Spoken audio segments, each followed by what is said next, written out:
students, good morning. Today we are going to discuss special cases of bad debts and provision for doubtful debts in revaluation. Students, ये topic बड़ा ही important topic है और इसमें बच्चे अक्सर confuse रहते हैं, तो इसको क्लेरिफाई करना बहुत ज़रूरी है क्योंकि एक पर्टिकुलर पॉइंट आपके कंप्लीट क्वेश्चन को गलत कर सकता है। तो मैं नहीं चाहता कि आपके माइंड में कोई भी डाउट्स किसी भी पॉइंट के लिए रहें। तो आज हम इसी के रिगार्डिंग में डिटेल में डिस्कस करने वाले हैं। तो इस वीडियो को, इस क्लास को आप पूरा देखें। अगर पूरा नहीं देखेंगे तो ये टॉपिक आपको आगे के चैप्टर्स में भी कंफ्यूज करेगा। ओके, तो चलिए शुरू करते हैं बैड डेट्स और प्रोविजन फॉर डाउटफुल डेट्स का ट्रीटमेंट। एग्जाम्पल नंबर 1, क्वेश्चन में आपको डेटर्स गिवन है 4 लाख रुपए और एडिशनल इंफॉर्मेशन में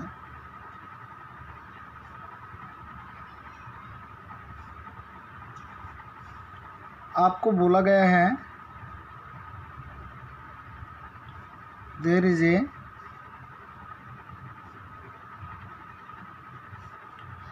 bad debts rupees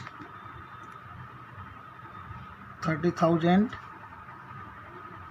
and there is a provision for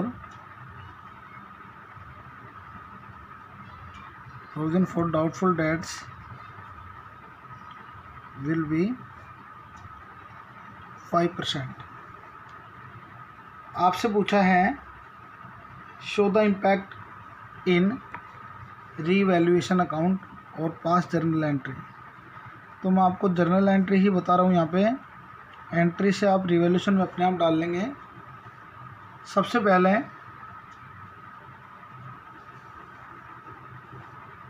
journal entries and revaluation account. तो यहाँ पे बेटा आपको डेटर का अमाउंट 4 लाख गिवन है, जिसमें से 30,000 आपके बैड डेट्स हो गए और 5% आपको लग रहा है कि डूब जाएंगे। तो यहाँ पे हमें कितना अमाउंट लॉस के रूप में रिकॉर्ड करना पड़ेगा, क्योंकि ये दोनों ही लॉस होंगे हमारे लिए। बैड डेट्स भी लॉस है और प्रोविज़न भी, जो लायबिलिटी हमारी इंक्रीज हो रही है, वो भी हमारे लिए रिवैल्यूएशन का लॉस है। तो यहाँ पे आपको जो रिवैल्यूएशन अकाउंट में इम्पैक्ट डालना है वो किस प्रकार डालना है, आपको इसी मेथड को हर जगह फॉलो करना बेटा।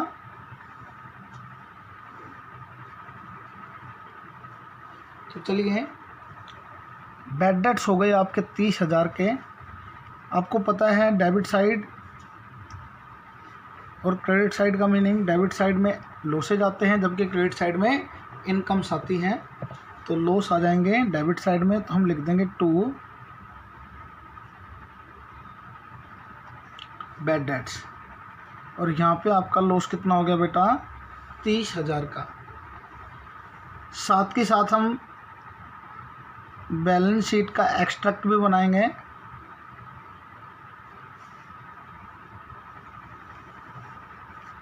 आपने +1 में पढ़ा था कि डेटर में सबसे पहले किसको माइनस किया जाएगा, बैड डेट्स को, और उसके बाद फर्दर बैड डेट्स को, और उसके बाद न्यू प्रोविज़न को। तो यहाँ पे बैड डेट्स तो आपके पास बैलेंस शीट में 0 हैं, तो यहाँ पे आप माइनस कर देंगे। बैड डेट्स ऑलरेडी 0, तो आपके पास कितना बैलेंस बचा बेटा, 4 लाख। इसमें से आप माइनस करते थे फर्दर बैड डेट्स। ये आपके गिवन है 30,000 रुपये के। तो यहाँ पे बच गए आपके पास 3,70,000।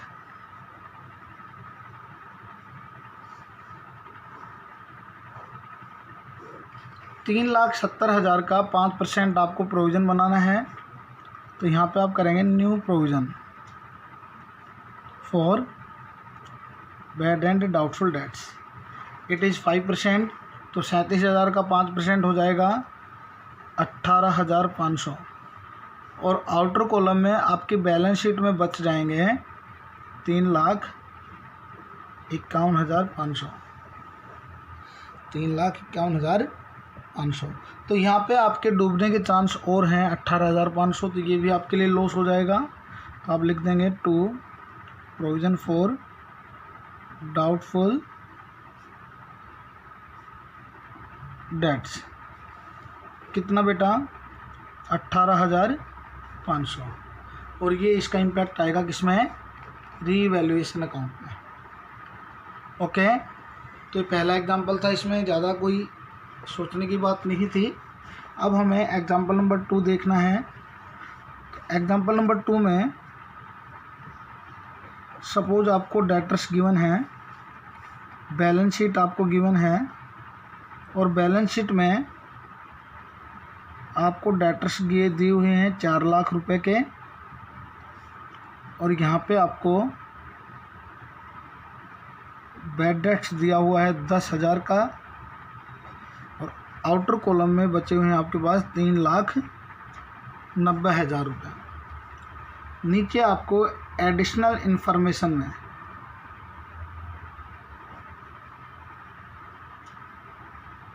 दो पॉइंट दे रखे हैं। Number 1, there is a bad debts, there is a further bad debts ₹25,000। And point number 2, provision for doubtful debts to be made at the rate 10%। तो यहाँ पे 2 पॉइंट्स हैं। एक इन्फॉर्मेशन मैंने और बढ़ा दी यहाँ पे कि बैलेंस शीट में पहले केवल डेटर्स थे, अब यहाँ पे बैड डेट्स भी आपको दे दिए। तो इसको सोल्व कैसे करना है, मैं सबसे पहले रीवैल्यूएशन अकाउंट का फॉर्मेट बना के छोड़ देता हूँ। यहाँ पे you know very well what will be the format of revaluation account. फिर हम बनाएंगे बैलेंस शीट का एक्सट्रैक्ट। पीछे भी हमने एक्सट्रैक्ट ही बनाया था, एक्सट्रैक्ट ऑफ बैलेंस शीट। तो स्टूडेंट्स बड़े ही ध्यान से देखना है, ये एक्सट्रैक्ट समझ में आ गया तो रिवैल्यूएशन अपने आप समझ आ जाएगा। सबसे पहले आप बैड डेट्स को जो अनरिकॉर्डेड हैं उनको रिकॉर्ड कर दीजिए। ये 10,000 आपने ऑलरेडी रिकॉर्ड कर रखे हैं बेटा, तो इनको रिवैल्यूएशन में नहीं डालना। फर्दर बैड डेट्स आपके 25,000 के हो गए, तो 2 मैं यहाँ पे बैड डेट्स लिख देता हूँ, 2 बैड डेट्स, ये हो गए आपके 25,000 के। और प्रोविज़न बनाने के लिए पहले बैलेंस शीट को कंप्लीट करना होता है। तो यहाँ पे मैं डेटर्स इनर कॉलम में 4 लाख रुपए, और मैंने आपको बताया था सबसे पहले बैड डेट्स जो पुराने वाले हैं वो माइनस करेंगे, 3,90,000 बच गए यहाँ पे। फिर हम माइनस करेंगे फर्दर बैड डेट्स को, और ये फर्दर बैड डेट्स थे आपके 25,000 रुपये के। तो आपके पास बच गए थे 3,65,000, और 365 में यहाँ पे केवल न्यू प्रोविज़न आपको माइनस करना है। ओल्ड प्रोविज़न यहाँ पे 0 है, तो सारा का सारा 36,500 आपको माइनस करना है। तो आपके पास बच जाएंगे, यहाँ पे आपके पास रिमेनिंग अमाउंट होगा 3,28,500। सो स्टूडेंट्स, अब यहाँ से आपको इम्पैक्ट डालना है रिवैल्यूएशन अकाउंट में। तो ये बैड डेट्स आपका ऑलरेडी रिकॉर्डेड है, ये फर्दर आपका लॉस नहीं होगा। फर्दर बैड डेट्स आपने लॉस के रूप में रिकॉर्ड कर दिए, और न्यू प्रोविज़न इसके डूबने के चांसेज हैं, तो ये भी आपका लॉस हो जाएगा। तो यहाँ हो जाएगा 2 provision for bad and doubtful debts, ये होगा आपका 36,500। ये था इसका कंप्लीट एडजस्टमेंट। अब एक नई एडजस्टमेंट और ले रहा हूँ मैं, नया एग्जांपल ले रहा हूँ, ध्यान से देखना बेटा।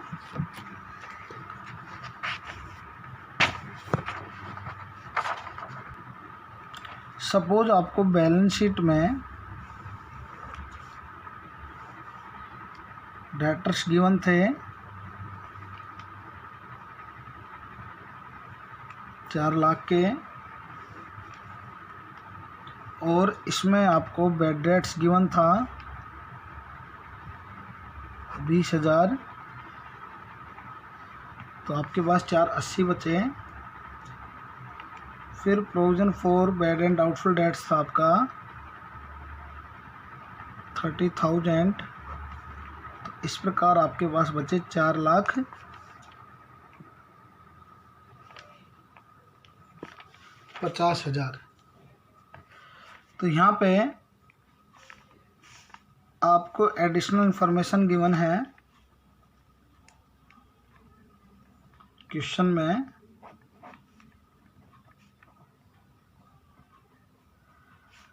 Further bad debts ₹10,000 and provision for doubtful debts to be 10% on debtors। और अब आपको एडजस्टमेंट का इम्पैक्ट डालना है रीवैल्यूएशन अकाउंट में। तो चलिए सॉल्यूशन करते हैं इसका।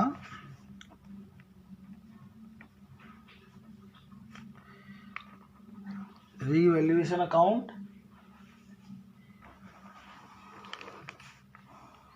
फॉर्मेट बना के छोड़ देते हैं हम इसको, और नीचे बना देते हैं हम एक्सट्रैक्ट ऑफ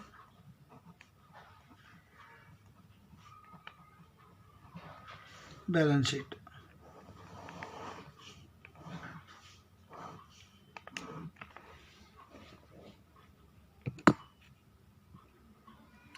तो यहाँ पे सबसे पहले जो बैड डेट्स आपके रिकॉर्डेड नहीं है उनको रिकॉर्ड कर दीजिए।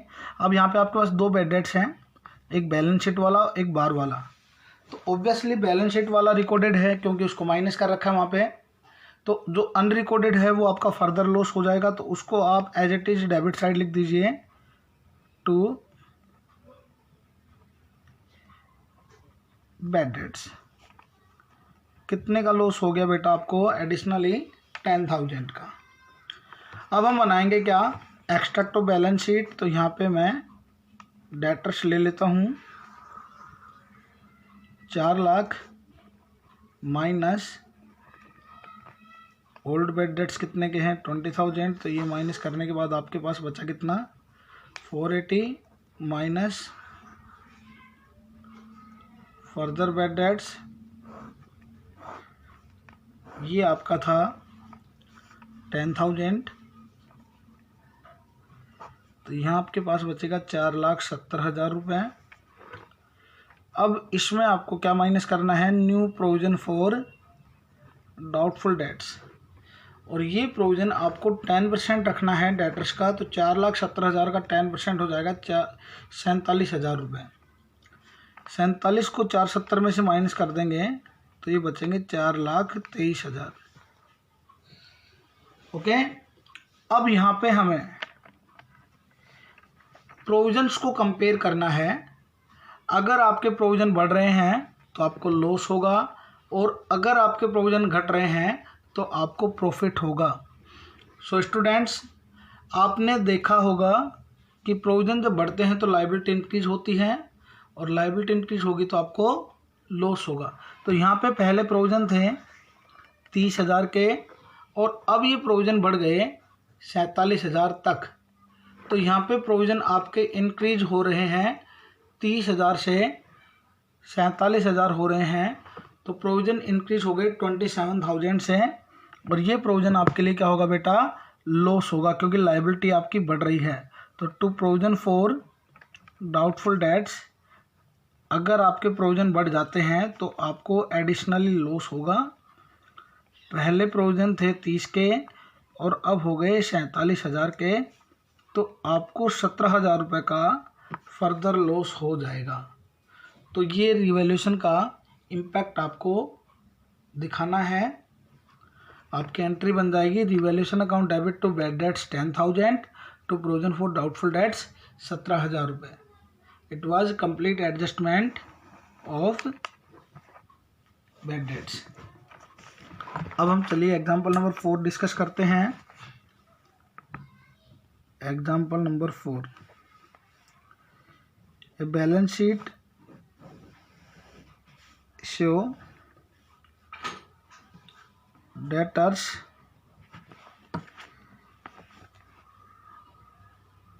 ₹5 lakh minus bad debts 50,000 450 minus provision for doubtful debts 50,000। Outer column में आपको गिवन है 4 लाख रुपए। ओके, ये आपको इन्फॉर्मेशन दे रखी थी एसेट्स में। Additional information provides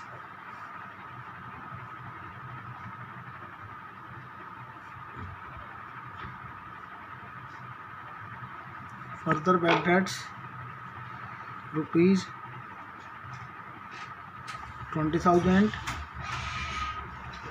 and provision for doubtful debts to be 10% on debtors. Show the impact in revaluation account. तो चलिए सॉल्यूशन करते हैं।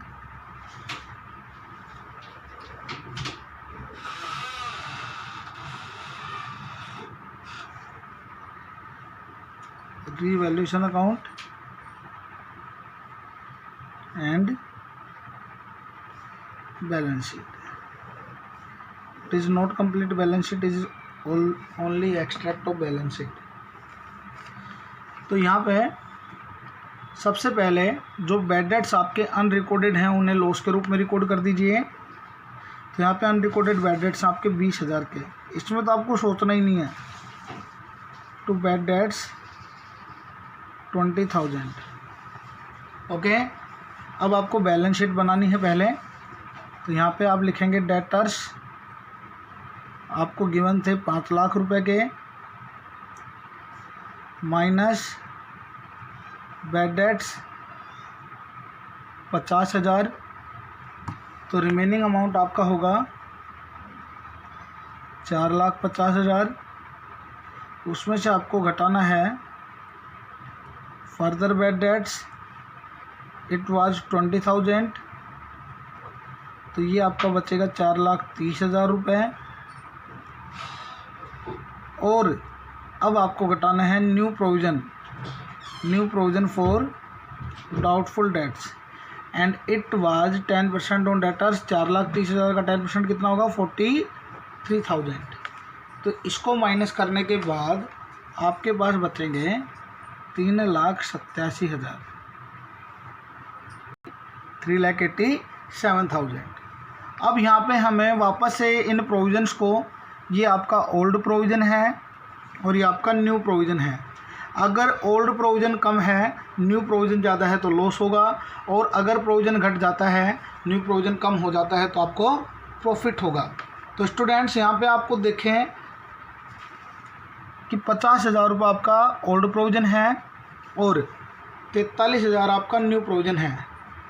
तो यहाँ पे आपको न्यू प्रोविज़न कम दिख रहा होगा, दैट वाज 43,000। तो प्रोविज़न आपका घट गया, और प्रोविज़न घटने का मतलब आपको प्रॉफिट हो जाएगा प्रोविज़न के ऊपर। तो यहाँ पे आपका आंसर आएगा by provision for doubtful debts and it is ₹7,000, क्योंकि आपका ओल्ड प्रोविज़न ज़्यादा था और आपका न्यू प्रोविज़न कम हो गया। तो इसका इम्पैक्ट आपका 7,000 रुपये है, प्रॉफिट की साइड आएगा। So it was the example number 4। Now we are going to discuss debtors. आपको सपोज 50,000 के दे रखे हैं और प्रोविजन फॉर डाउटफुल डेट्स आपको 5,000 रुपये का दे रखा है और आउटर कॉलम में आपको दे रखा 45,000। स्टेटमेंट बोल रहे हैं provision for doubtful debts to be increase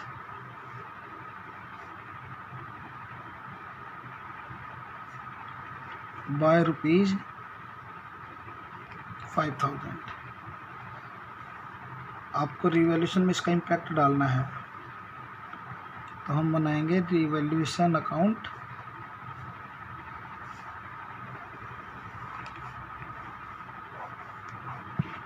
और न्यू बैलेंस शीट का एक्सट्रैक्ट। तो स्टूडेंट्स आपको दिख रहा होगा यहाँ पे डेटर्स कितने के थे 50 के और प्रोविजन कितने का था 5 का। तो आपके बैलेंस डेटर कितने के बचे हुए थे 45 के। अब यहाँ पे बोल रहा है provision for doubtful debts to be increase by 5,000 रुपये से आपको प्रोविजन्स बढ़ाने हैं। तो आपके प्रोविजन टोटल कितने हो जाएंगे, ये हो जाएंगे 10,000 के। तो आपकी बैलेंस शीट जो होगी debtors 50,000 minus provision for doubtful dates, पहले 5 के पहले थे और 5 के और बढ़ा दिए, तो आपके टोटल प्रोविजन हो गए 10,000 के और आउटर कॉलम में आपके पास बचेंगे 40,000 रुपये। ओके, अब हमें कंपेयर करना है न्यू प्रोविजन और ओल्ड प्रोविजन्स को। तो न्यू प्रोविजन आपके 10 के हैं जबकि ओल्ड के 5 के। तो प्रोविजन 5,000 से बढ़ गए और क्वेश्चन भी क्लियर बोल रहे हैं। तो 5,000 का प्रोविजन अगर बढ़ जाता है तो आपको होगा लॉस और आप इसे डेबिट साइड में लिख देंगे। कैसे बढ़े ये? New provision was 10,000 and old provision was 5,000। Difference between new and old will be loss. Okay,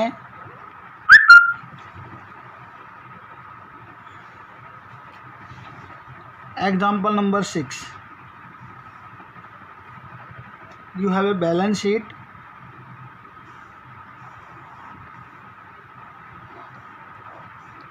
in which debtors given at ₹50,000 and provision for doubtful debts was 7,000 and balance was 43,000। Question बोल रहा है provision for doubtful debts increase to